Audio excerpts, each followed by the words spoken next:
स्वागत है आपका पावर ब्रेकफास्ट में। मैं हूं पूजा त्रिपाठी और अगले आधे घंटे में हम आपको बताएंगे सुबह सुबह की पहली रणनीति क्या होनी चाहिए मार्केट में, ग्लोबल बाजारों से किस तरह के संकेत मिल रहे हैं ये भी समझेंगे। और ये बताने के लिए दीपांशु हमारे साथ जुड़ेंगे। इसके अलावा आज के संकेतों को देखते हुए रणनीति क्या होनी चाहिए बाजार में ये भी समझेंगे। और कुछ ही देर में जी बिजनेस के मैनेजिंग एडिटर अनिल सिंह भी हमारे साथ जुड़ेंगे और खबरों के चलते और नतीजों के दम पर आज कौन से शेयर एक्शन में रह सकते हैं ये बताएंगी देवांशी। लेकिन अभी शुरुआती संकेत जो मिल रहे हैं, एक्सजीएक्स निफ्टी देखिए उतार चढ़ाव के बीच इस वक्त 65 अंकों की तेजी के साथ कारोबार कर रहा है। 9180 के आसपास इस वक्त कारोबार कर रहा है। तो एशियाई बाजारों की जो शुरुआत है वो मिली जुली इस वक्त देखने को मिल रही है। जापान के बाजार निकाई की भी बात करेंगे तो वहां पर भी हल्की बढ़त के साथ इस वक्त कारोबार हो रहा है। कल डाउ की बात करेंगे तो वहां पर भी करीब 375 अंक उछला था काफी दिनों की कमजोरी के बाद। और यूरोप के बाजार लेकिन कल 2% तक लुढ़ गए थे। तो एक तो था एक छोटा सा अपडेट, इस वक्त किस तरह के संकेत मिल रहे हैं ग्लोबल मार्केट से और क्या क्या अपडेट कल निकल कर आए हैं। और कल काफी टाइम बाद यूएस में हमने देखा एक अच्छी तेजी देखने को मिली, उसके पीछे वजह क्या है ये समझ लेते हैं। और दीपांशु हमारे साथ जुड़ चुके हैं बताने के लिए। दीपांशु गुड मॉर्निंग, बताइए ग्लोबल मार्केट से जो संकेत मिल रहे हैं वो किस तरह के हैं? गुड मॉर्निंग पूजा। डेफिनेटली सेंटिमेंट में सुधार आया है। आप एसजीएक्स देखिए 0.5% ऊपर है। डाउ फ्यूचर्स सपाट ट्रेड कर रहे हैं, अभी थोड़ी देर पहले थोड़ा पॉजिटिव थे। ज्यादातर एशिया के बाजार भी इस समय पॉजिटिव ट्रेड कर रहे हैं। और कल शाम अमेरिकी बाजारों में अच्छी रिकवरी आई, निचले स्तरों से लगभग 800 पॉइंट की रिकवरी है और 375 अंक बढ़कर डाउ बंद हुआ। एसएनपी और नैस्डैक भी 1% ऊपर है। बैंक्स, एनर्जी और टेक्नोलॉजी शेयर्स में अच्छी खरीदारी रही। मूड के सुधार की कोई बड़ी वजह नहीं है, क्योंकि अगर आप बेरोजगारी के आंकड़े देखें तो ये और भी खराब थे। पिछले हफ्ते 30 लाख और लोगों ने अपनी नौकरी गंवाई। तो अब जब से कोरोना संक्रमण शुरू हुआ है तब से अब तक 3.6 करोड़ से ज्यादा लोग अपनी नौकरी गंवा चुके हैं। ट्रंप साहब ने एक ट्वीट डाला जिससे जरूर सेंटिमेंट में सुधार आया। उन्होंने कहा कि अमेरिका की इकोनॉमी अब वापस ठीक होती हुई नजर आ रही है। जिन जिन राज्यों ने लॉकडाउन हटाया है वहां से अच्छा डेटा इस समय आ रहा है। वैक्सीन पर काम तेजी से चल रहा है और 1 साल में वैक्सीन तैयार होनी चाहिए, ऐसा उन्होंने कहा है। साथ ही अगर आप देखें तो यूरोप के बाजारों में कमजोरी रही, बट रिलीफ पैकेज को लेकर काफी एक्साइटमेंट था। यूके ने $2 बिलियन इंफ्रास्ट्रक्चर अपग्रेड पर खर्च करने का प्लान बताया है, तो वहां से भी थोड़ा सहारा आपको मिलता हुआ दिख रहा है। 4 दिनों की गिरावट के बाद कल कच्चे तेल में अच्छी रिकवरी आई और ये भी एक सेंटिमेंट सुधार का रीजन था जहां तक ग्लोबल मार्केट्स का सवाल है। 9% की तेजी रही। हुआ यह है कि आईईए इंटरनेशनल एनर्जी एजेंसी ने अनुमान लगाया है कि जैसे जैसे अब लॉकडाउन खुलते हैं और डिमांड में थोड़ी रिकवरी होती है, जो ग्लोबल भंडार है कच्चे तेल के जो रिकॉर्ड हाई पर है वहां पर गिरावट आएगी। और वो मान रहे हैं कि आने वाली छमाही में 55 लाख बैरल से ग्लोबल भंडार गिर सकते हैं। तो इसकी वजह से भी ग्लोबल मार्केट्स का सेंटिमेंट सुधरा है। तो ग्लोबल मार्केट का सेंटिमेंट देखिए सुधरा है, वैक्सीन पर तेजी से काम चल रहा है और लॉकडाउन में भी यूएस में जो राहत दी गई है वहां पर भी आर्थिक सुधार देखने को मिल रहा है। इस वजह से हम देख रहे हैं एक सेंटिमेंट में देख रहे हैं सुधार देखने को मिल रहा है। इसके अलावा दीपांशु, कोरोना को लेकर क्या अपडेट है? कोरोना को लेकर अपडेट्स नहीं हैं, क्योंकि अगर आप पिछले 10 दिन देखें तो सबसे ज्यादा नए मामले सामने आए हैं। 95,000 नए मामले कल सामने आए और 5,300 लोगों की मौत हो गई। अब कोरोना से 45 लाख से ज्यादा लोग संक्रमित हैं। वहीं मरने वालों का आंकड़ा भी 3 लाख के पार हो गया है। हालांकि ठीक होने वालों का आंकड़ा भी अब 17 लाख के पार है। इस हफ्ते हम देख रहे थे कि अमेरिका में 20-22 हजार जो एवरेज थी नए मामलों की, कल वो जंप कर 26,000 पहुंच गई और 1700 लोगों की मौत हो गई। अब अमेरिका में 14.5 लाख लोग प्रभावित हैं और लगभग 87,000 की मौत हो चुकी है। यूरोप में भी कल लगभग 22,000 नए मामले सामने आए और 1700 की मौत हुई। रूस में फिर से 10,000 नए मामले सामने आए और अब संक्रमित लोगों की संख्या रूस में 2.5 लाख पर है। ग्लोबली 3rd रैंक है रूस की, यूएस, स्पेन और रशिया। ये है रैंकिंग जहां तक कोरोना के केसेस का सवाल है। यूके में भी 3,500 नए मामले सामने हैं और इटली में कल 1000 नए मामले सामने हैं, तो वो भी एक चिंताजनक संकेत है। ब्राजील, अब यूएस, रशिया और ब्राजील, ये 3 देश हैं जहां पर सबसे ज्यादा नए मामले हो रहे हैं। सबसे ज्यादा कंसर्न अब ब्राजील बनता जा रहा है, जिस तेजी से ब्राजील में कोरोना फैल रहा है। कल 13,000 नए मामले फिर से ब्राजील में सामने आए और जल्दी से जो इनकी प्रभावित लोगों की संख्या है वो 2 लाख के पार हो गई है और 14,000 लोगों की मौत हो चुकी है इस समय ब्राजील में। भारत की बात करें तो यहाँ पर भी खराब दिन था। 3,900 से ज्यादा नए मामले सामने आए।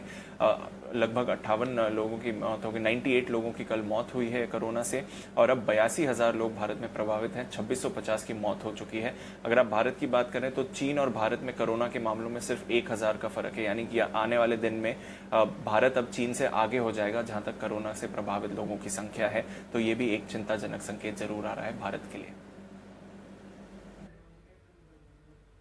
तो चिंताजनक संकेत है। भारत और चीन के आंकड़ों में भी अब ज्यादा फर्क रह नहीं गया है और दुनिया भर में भी अभी भी कहर बना हुआ है। तो आंकड़े कुछ ठीक नहीं है, लेकिन इस वक्त ग्लोबल मार्केट के संकेत को देखें तो वो यहाँ पर सुधार हल्का सा देखने को मिला है। बहुत बहुत शुक्रिया दीपांशु, ये सारी डिटेल्स हमारे साथ शेयर करने के लिए। चलिए अब देख लेते हैं कि संस्थागत निवेशकों की तरफ से किस तरह के आंकड़े थे। कल एफआईआईज की बात करें तो कैश सेगमेंट में यहाँ पर उन्होंने बिकवाली की है और ये जो आंकड़ा था ये 2053 करोड़ का आंकड़ा था, जिसकी की बिकवाली कल कैश मार्केट में देखी गई है। तो एक बड़ा आंकड़ा था। इसके अलावा घरेलू निवेशकों की बात करें तो उन्होंने खरीदारी की करीब 802 करोड़ की और वायदा बाजार में भी विदेशी निवेशकों की तरफ से बिकवाली ही देखी गई है। 616 करोड़ की बिकवाली यहाँ पर वायदा बाजार ने एफआईआईज में की तरफ से यहाँ पर देखने को मिली है। तो चलिए इन तमाम संकेतों को आज के लिए कैसे देखना चाहिए ये भी समझ लेते हैं और रुक करते हैं हमारे खास सेगमेंट का, जहां हम हर रोज बात करते हैं जी बिजनेस के मैनेजिंग एडिटर अनिल सिंघवी से।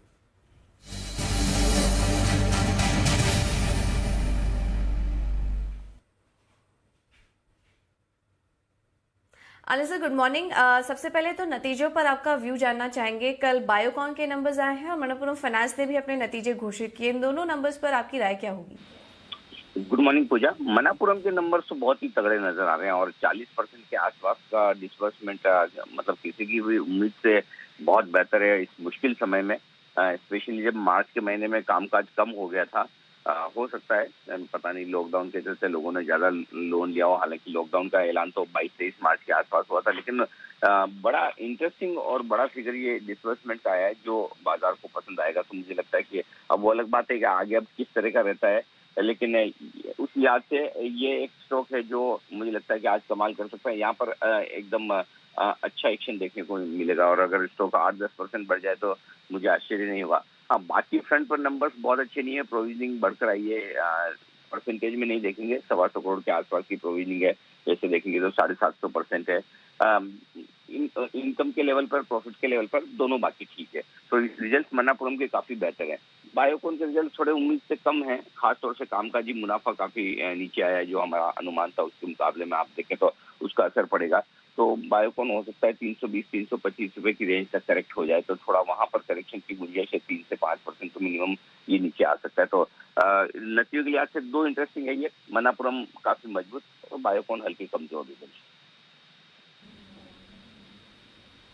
तो मन्नापुरम में नतीजों के दम पर आज अच्छी मजबूती देखने को मिल सकती है, बायोकॉन हल्के कमजोर हो सकते हैं। वहीं अनिल जी अब मार्केट की बात करते हैं। अभी थोड़ी देर पहले दीपांशु बताए थे कि सेंटिमेंट में थोड़ा बहुत सुधार देखने को मिला है। ऐसे में आज भारतीय बाजारों के लिए अहम स्तर कौन से होंगे? देखिए, जो कुछ संकेत ग्लोबल मार्केट से मिल रहे हैं वो बड़े इंटरेस्टिंग है और इम्पोर्टेंट भी, क्योंकि कल जब हम बंद हुए ना तब एकदम फ्लैट सुस्त थे। अमेरिकी फ्यूचर मुश्किल से 5-10 पॉइंट नीचे थे। अगर 5-10 पॉइंट अमेरिकी फ्यूचर्स नीचे हो और 800 पॉइंट 1000 पॉइंट का मूवमेंट दिन भर में हो जाए तो फिर आप समझ सकते हैं कि फ्यूचर्स का लोग अंदाजा क्या लगा रहे थे, एक्चुअल ट्रेड क्या हुआ, बिल्कुल विपरीत है। तो कल जबरदस्त कमजोरी के साथ शुरुआत की और शानदार रिकवरी निचले स्तरों से होती हुई है। तो 800 पॉइंट की रिकवरी होना डाउ में वो काफी बढ़िया है। लेकिन वही बात है कि दोनों तरह के संकेत है। कोरोना को लेकर कहीं कोई राहत के संकेत है नहीं।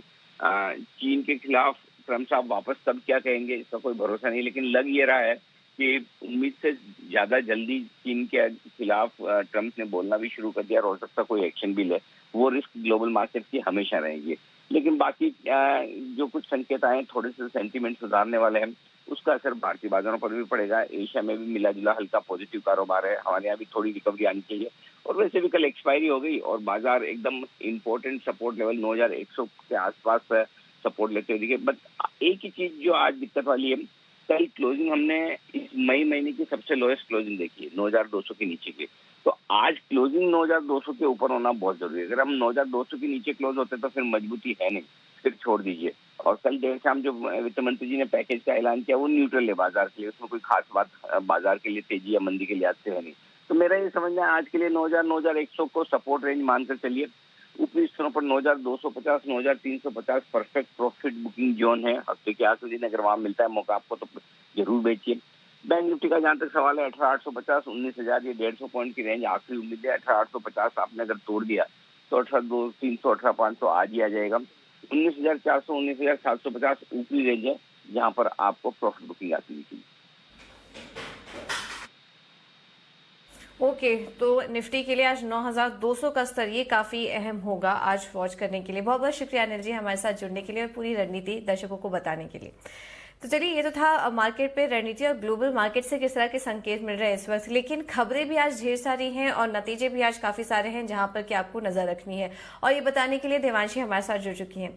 Devanshi, good morning. सबसे पहले तो नंबर्स बताइए, नतीजे कौन कौन से आए हैं, कौन से अच्छे हैं, कौन से खराब है, पहले नतीजों पर एक अपडेट दीजिए।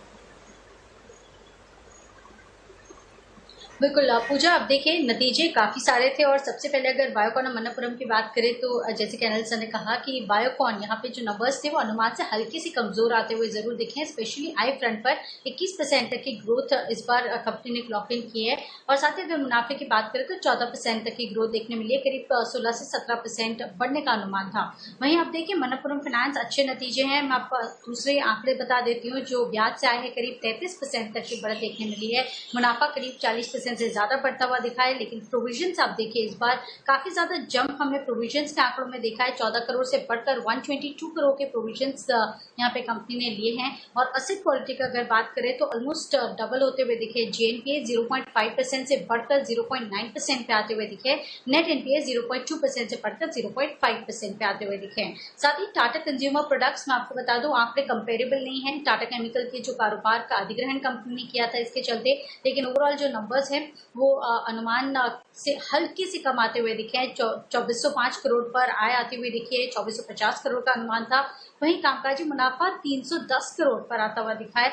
जो मार्जिन हैं करीब 13% पर कंपनी ने क्लॉक इन किए हैं। और एक एक्सेप्शनल आइटम थी 264 करोड़, क्योंकि जो मर्जर का खर्च होता हुआ दिखा था और इसी के चलते कंपनी ने घाटा पोस्ट किया 50 करोड़ का। लेकिन ओवरऑल इतने ज्यादा खराब आंकड़े नहीं है और वॉल्यूम ग्रोथ 3% पे है कंसोलिडेटेड लेवल पे। साथ ही इक्विटास स्मॉल फाइनेंस बैंक आप देखिए ब्याज से आई करीब 45% तक घटती हुई दिखी है, जो मुनाफा है वो 43% तक घटता हुआ दिखा है।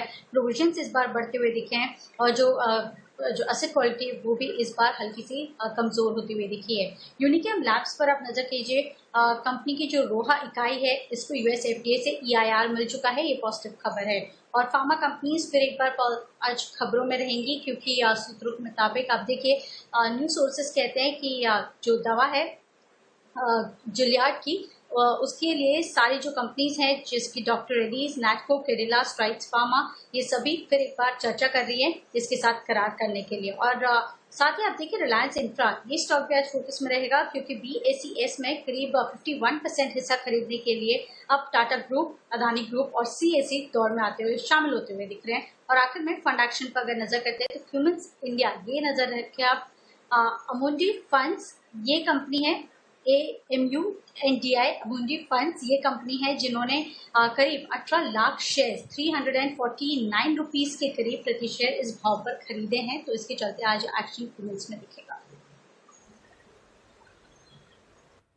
ओके, तो ये है नतीजे और ढेर सारी खबरें जहां पर कि आपको नजर रखनी है। बहुत बहुत शुक्रिया देवांशी ये सारी डिटेल्स शेयर करने के लिए।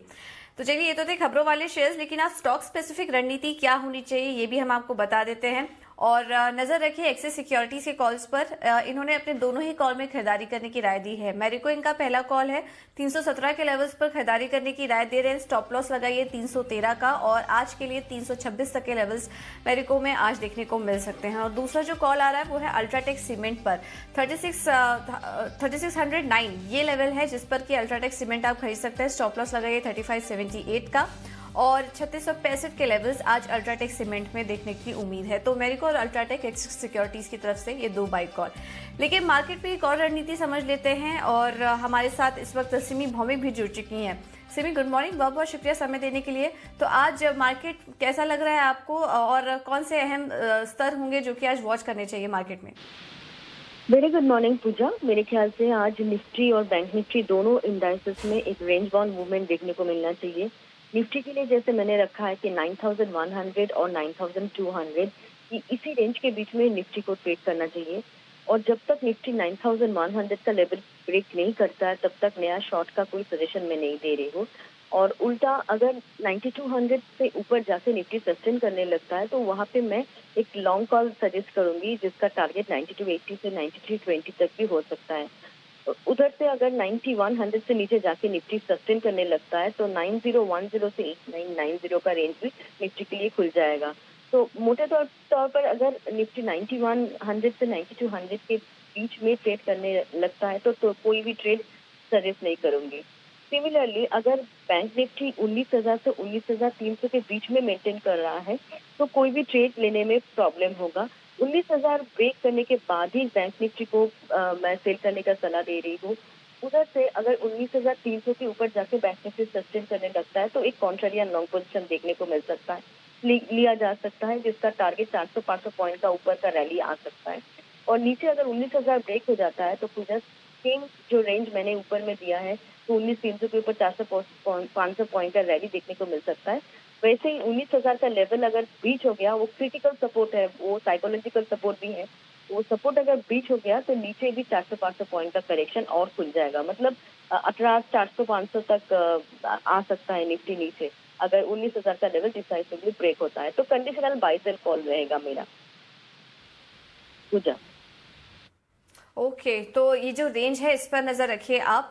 9,200, ये थोड़ी देर पहले अनिल जी भी बात कर रहे थे कि ये एक इम्पॉर्टेंट लेवल है जिस पर कि आपको वॉच करना है।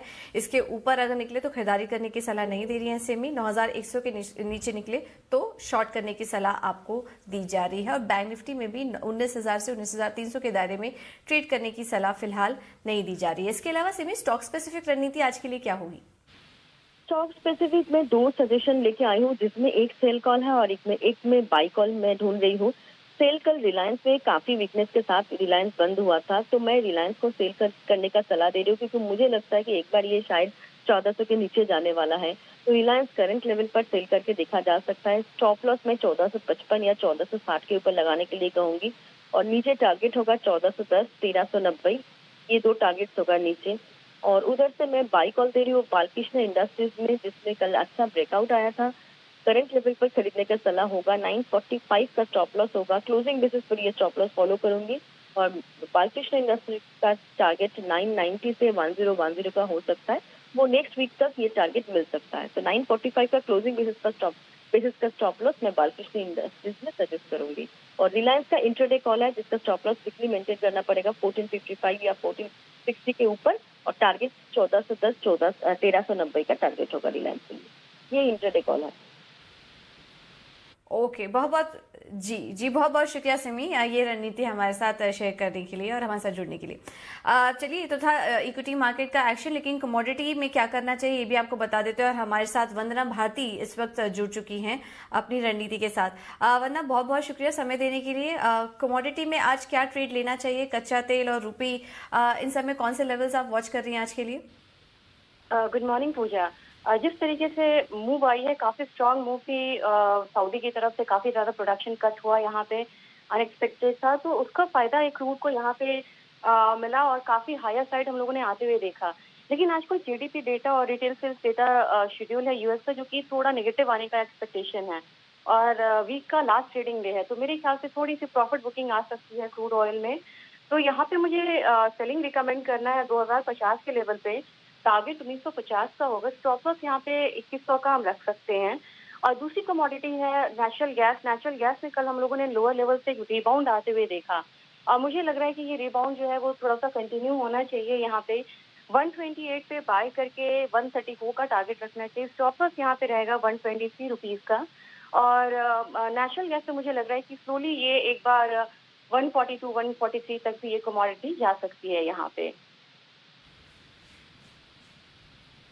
ओके, और वंदना, रुपी में क्या रणनीति होनी चाहिए? जी पूजा, जिस तरीके से डॉलर इंडेक्स में फिर से हम बाइंग आते हुए देख रहे हैं, सेफ हेवन बाइंग और 100 से ऊपर ट्रेड कर रहा है। और ट्रम्प ने जिस तरीके से सपोर्ट किया था कि हम नेगेटिव इंटरेस्ट रेट टेरिटरी को भी यहाँ पे सपोर्ट करते हैं, तो उसका एक सेफ हेवन बाइंग हम लोगों ने डॉलर इंडेक्स में आते हुए देखा और वहाँ पे लगातार 100 से ऊपर ट्रेड हो रहा है। आज हो सकता है कि इक्विटी में थोड़ा सा करेक्शन देखने को मिले, तो उसका मुझे लग रहा है कि एक जो वीकनेस है रुपया में देखने को मिलेगा। और यूएसडी यहाँ पे स्ट्रांग हो सकती है। 75.65 पे बाय करना चाहिए। 75.75 का टारगेट रखना चाहिए। तो स्टॉप लॉस यहाँ पे होगा 75.6 रुपीज का। ठीक है, तो ये रणनीति आपको दे दी गई है कच्चे तेल, नेचुरल गैस और रुपी में। बहुत बहुत शुक्रिया वंदना, अपना समय हमें देने के लिए। तो चलिए, पावर ब्रेकफास्ट में मेरे साथ इतना ही।